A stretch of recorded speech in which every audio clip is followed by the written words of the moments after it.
Do you want to be transformed into a superpowered individual at the cost of being hunted down by a megalomaniacal cabal? This is the Awkward GM, and welcome to Beyond D&D. Today we will be discussing just that in Deviant the Renegades. Deviant the Renegades is a standalone RPG in the Chronicles of Darkness setting, which centers around people who are transformed into superpowered monsters trying to return back to normalcy, but mysterious conspiracies want to control them. Content warning: Deviant often deals with body horror and paranoia. A deviant is usually a person who was transformed by another person or entity.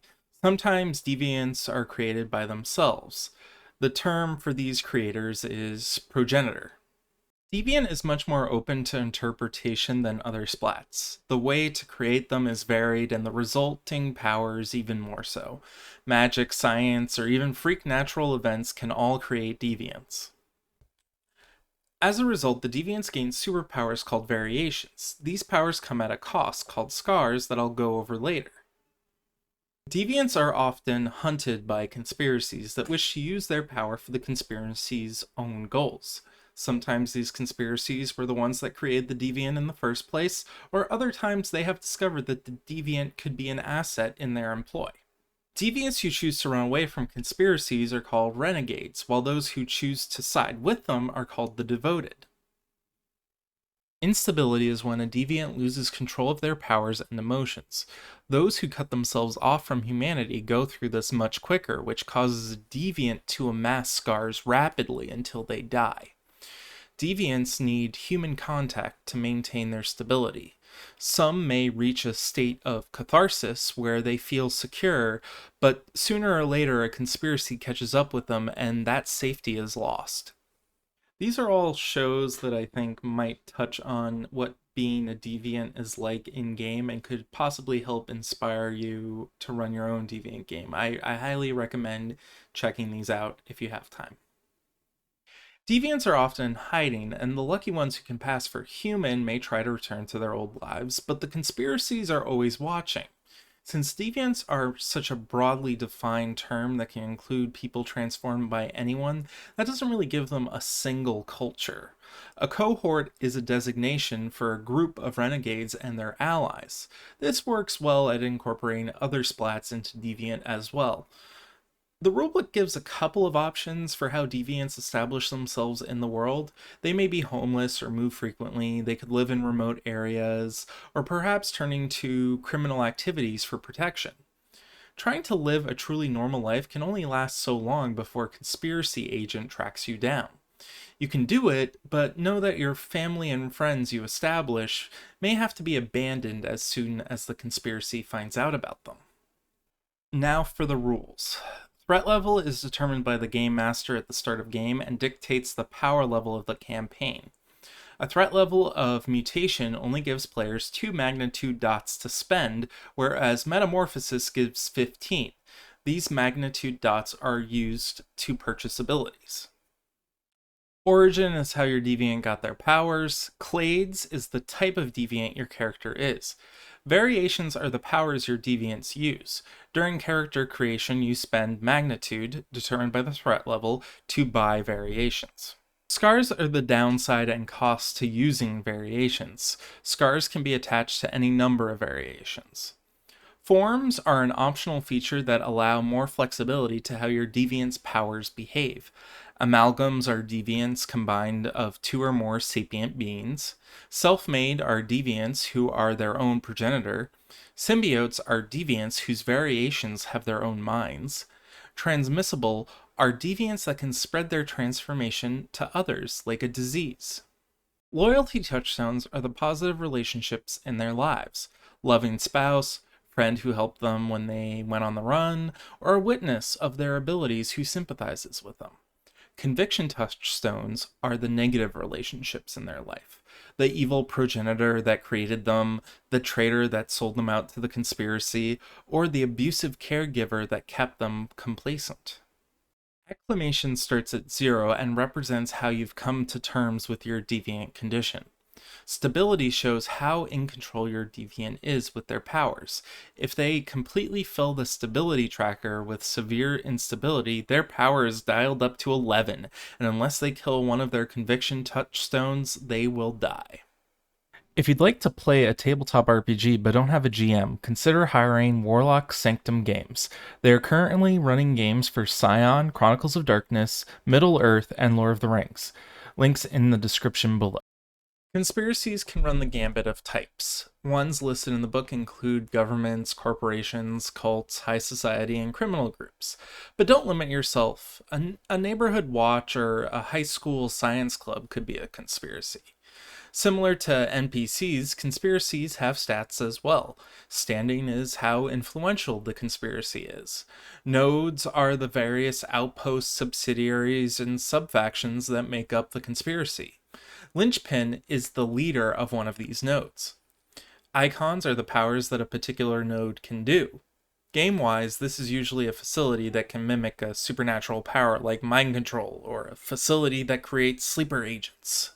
Actions are short-term complications that conspiracies can throw at the players. And just like characters, conspiracies have their own virtue and vice, as well as long-term goals and aspirations. Origins are how the deviants came to be.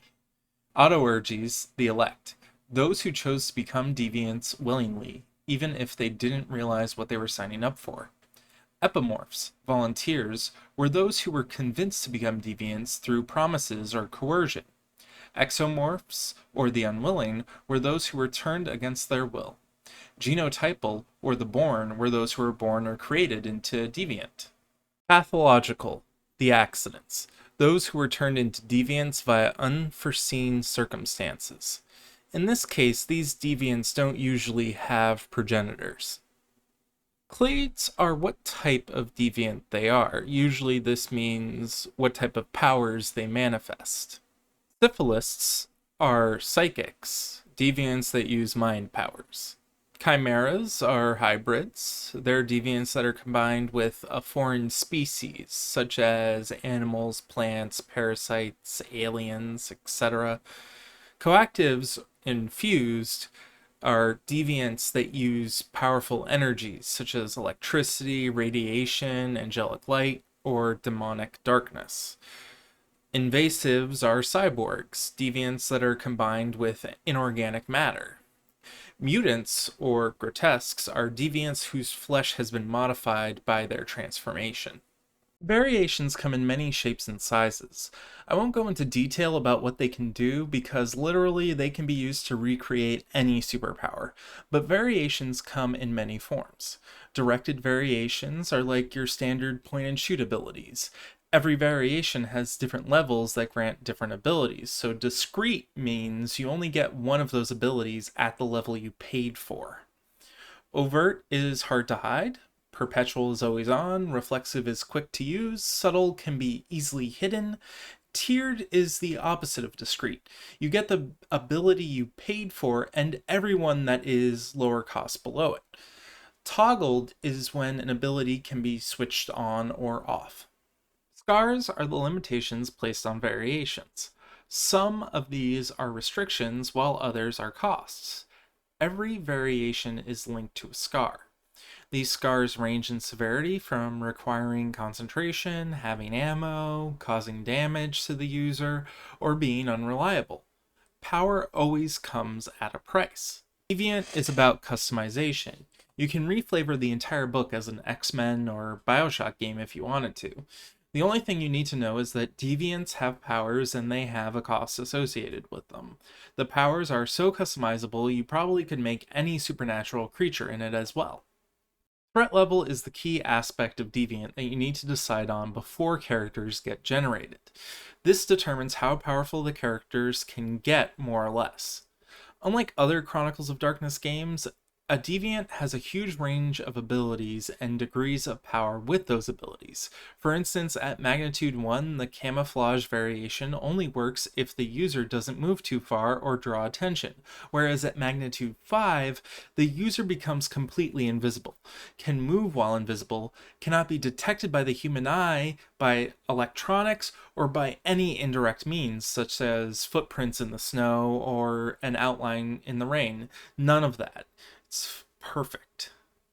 Make sure you know what abilities and scars your players have chosen so that you know what your players can deal with and what their downsides are. And a good conspiracy or antagonist will eventually know how to exploit these. Determine if your players should all start with the same conspiracy or each have their own conspiracy chasing them. Since conspiracies do have their own rules, it would be easier to only have one or two to start with just to be safe. The antagonists in Deviant are pretty much the conspiracy and its human followers. That may seem underwhelming, but these conspiracy people have access to resources that normally people don't have. And if necessary, they will likely have other deviants who are devoted to the conspiracy. The devoted are deviants who work for the conspiracy.